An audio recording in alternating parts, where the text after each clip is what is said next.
Hello students, তোমাদের সবাইকে আমাদের চ্যানেলে ওয়েলকাম জানাই। দেখো, আজ আমরা ক্লাস 6-এর জিওগ্রাফির তোমাদের প্রশ্ন বিচিত্রাতে second school Gangarampur high school HS এই স্কুলের সমস্ত কোশ্চেনের আনসারগুলি আজকে আমরা দেখে নেব। ক্লাসটি শুরু করার আগে অবশ্যই বলবো, যারা এখনো পর্যন্ত চ্যানেলটি সাবস্ক্রাইব করোনি তারা অবশ্যই চ্যানেলটি সাবস্ক্রাইব করে নাও এবং পাশে থাকা বেল আইকন প্রেস করে রাখো, যাতে করে আগামী দিনের সমস্ত ভিডিও সবার আগে তোমাদের কাছে পৌঁছে যায়। তাহলে চলো দেরি না করে আজকে ক্লাসটি শুরু করি। আজকে ক্লাসের ফার্স্ট কোশ্চেন দেখো, পৃথিবীর সবচেয়ে কাছের গ্রহ হলো, পৃথিবীর বলেছে শুক্র, আর সূর্যের যদি হতো আনসারটা হয়ে যেত বুধ। ওকে, নেক্সট কোশ্চেন, পৃথিবীর নিরক্ষীয় ব্যাস মেরু ব্যাস অপেক্ষা 42 কিলোমিটার বেশি, 42। তারপরে থার্ড, ভারতের প্রমাণ দ্রাঘিমা ড্যাশ শহরের ওপর দিয়ে কল্পিত, আনসার হবে এলাহাবাদ শহরের ওপর দিয়ে কল্পিত। শূন্যস্থান পূরণ, ভারতের মূল ভূখণ্ডের দক্ষিণতম বিন্দু হলো, আগের সেটে পেয়েছিলাম কন্যাকুমারিকা, লিখে নাও। তারপরের কোশ্চেন, ড্যাশ হলো ভারতের দীর্ঘতম হিমবাহ, সিয়াচেন। সিয়াচেন ভারতের দীর্ঘতম হিমবাহ।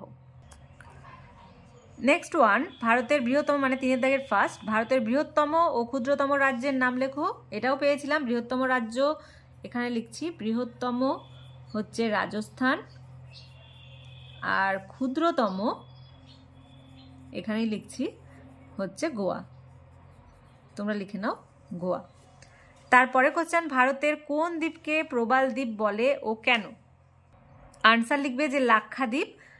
এখান থেকে লিখবে যে বঙ্গোপসাগরে 265টি ছোট বড় দ্বীপ নিয়ে আন্দামান নিকোবর দ্বীপপুঞ্জ, আন্দামানের ব্যারেন এবং নারকোন্ডাম আগ্নেয়দ্বীপ এবং আরব সাগরে 25টি ছোট বড় দ্বীপ নিয়ে লাক্ষাদ্বীপ গঠিত। লাক্ষাদ্বীপপুঞ্জের সব দ্বীপই হলো প্রবাল দ্বীপ।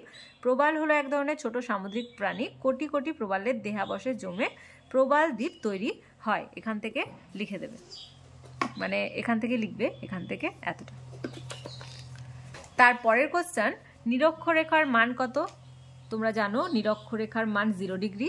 অক্ষরেখার দুটি বৈশিষ্ট্য লেখো, এখান থেকে লিখে নাও।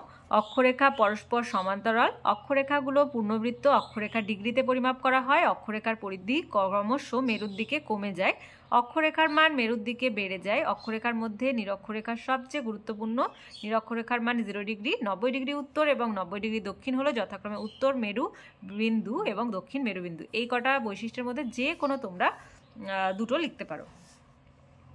নেক্সট ওয়ান, অক্ষরেখা ও দ্রাঘিমা রেখার 3টি পার্থক্য লেখো। খুব ইম্পর্টেন্ট এটা। অক্ষরেখা পূর্ণবৃত্ত, দ্রাঘিমা রেখা অর্ধবৃত্ত। সংখ্যা অক্ষরেখা 179 আর এটা দ্রাঘিমা রেখা 360।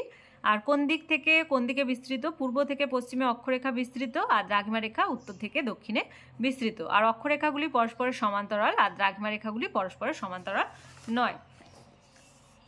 5-এর দাগের ফার্স্ট কোশ্চেন, ভূপ্রাকৃতিক বৈচিত্র্য অনুসারে ভারতকে কয়টি ভাগে ভাগ করা যায়? যে কোনো একটি বিভাগ সম্পর্কে সংক্ষিপ্ত আলোচনা করো।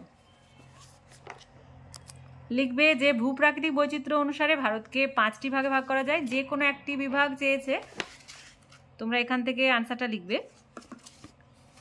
দেখো, যে কোনো 5টি ভাগের নামও তোমরা লিখে নেবে। এবার যে কোনো একটি বিভাগের সংক্ষিপ্ত পরিচয় চেয়েছে। তোমরা উত্তর পার্বত্য অঞ্চল লিখতে পারো, তারপর উত্তরের নদী গঠিত সমভূমি অঞ্চল লিখতে পারো। আমি এখানে নদী গঠিত সমভূমি অঞ্চলই বলে দিচ্ছি।